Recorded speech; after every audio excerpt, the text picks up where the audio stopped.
They say London swings. It doesn't. Not even the King's Road Chelsea. But here and there among the conformist fat cat crowds is a lean cat or two, looking like it might swing, given some encouragement.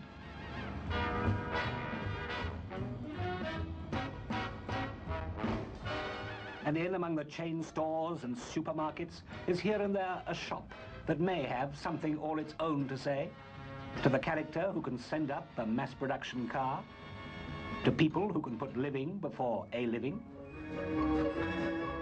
World's End means where the King's Road ends, which shows what the King's Roaders think of themselves. Granny takes a trip, the shop behind the face calls itself, and it's typical of the non-typical, conforming to the non-conformist image of the inn, what they used to call way out, and before that with it, and before that groovy, and before that hep, and what Granny herself would have called the very latest thing, my dear.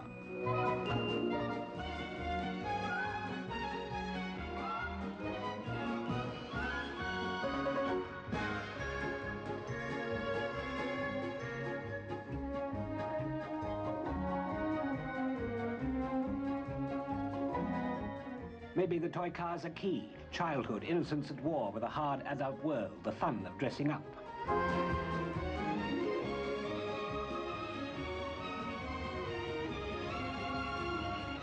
Hung on you, meaning both we sell clothes and we love you, which is good shopkeeping in any language.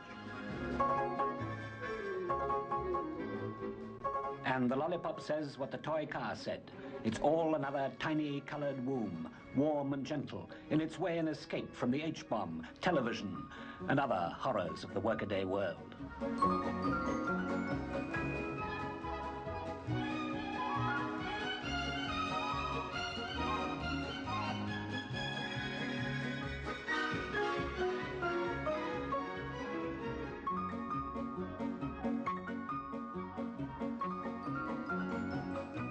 In this King's Road that London is lumbered with stands, just, a collation known as the antique supermarket, and antiques can mean clothes. This lady's time machine is headed for the flapper world of the 20s, doubtless a trip many a time traveller would love to take.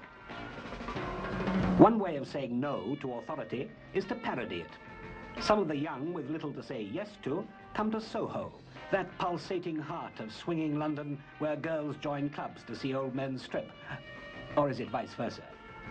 And at the cutely named I Was Lord Kitchener's valet, buy uniforms of the past to affront the uniformity of the present.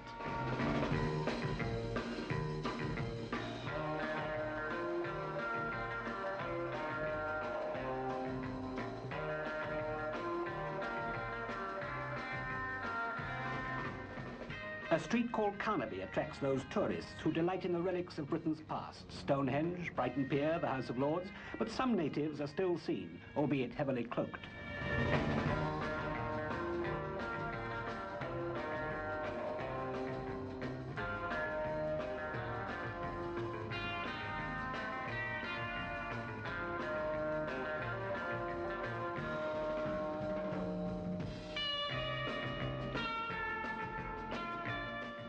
Much of the gear reverts back to the kinky period in Britain's brave history, and for those who still thrill to the sight of purple lace-up boots, here are purple lace-up boots.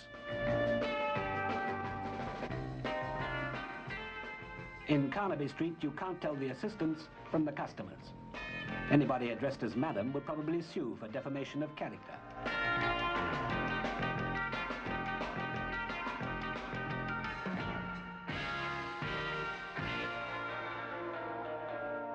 John Stephen, these are his shops, is the uncrowned king of Carnaby Street.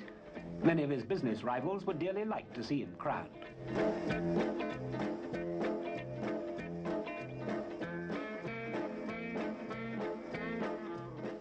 The return of the dickie, for the man who can't afford a clean shirt but won't admit it.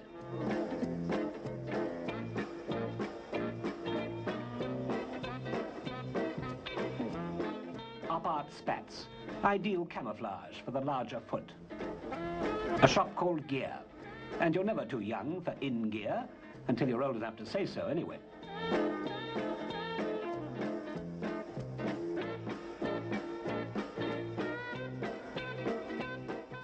Meanwhile, back at the ranch, countdown King's Road, the tills click merrily on. For all the strangeness, these are clothes to be worn, to be bought and sold. These soft, music-loud caverns of the avant-garde can be misleading, for they are the work cells of revolution. Once upon a time, just a year or two ago to be precise, fashion originated in the haute couture salons of Paris, then spread downwards through society in ever-cheapening copies with one predominant theme. Shops such as this would have interpreted the mode, but no more. Now they originate, and so do a dozen others in a dozen styles owing nothing to Paris or anyone else.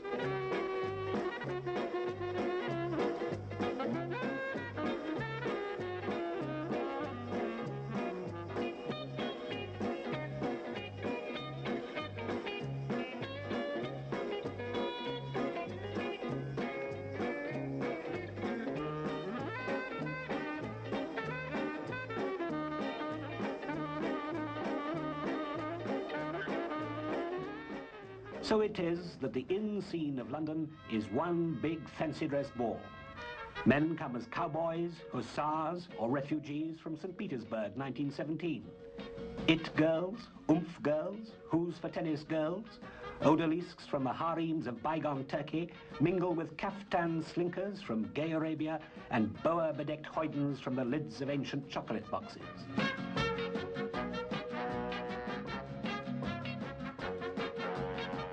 A super charade of happy happenings. Though it might be fun if some designer somewhere thought something up entirely new.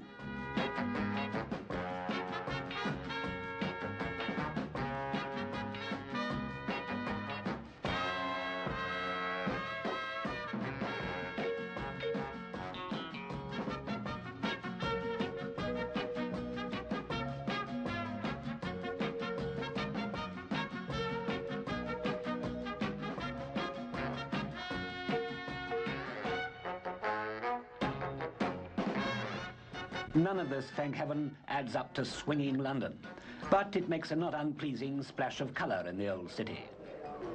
What gear the cats are wearing is one story, where they wear it is another.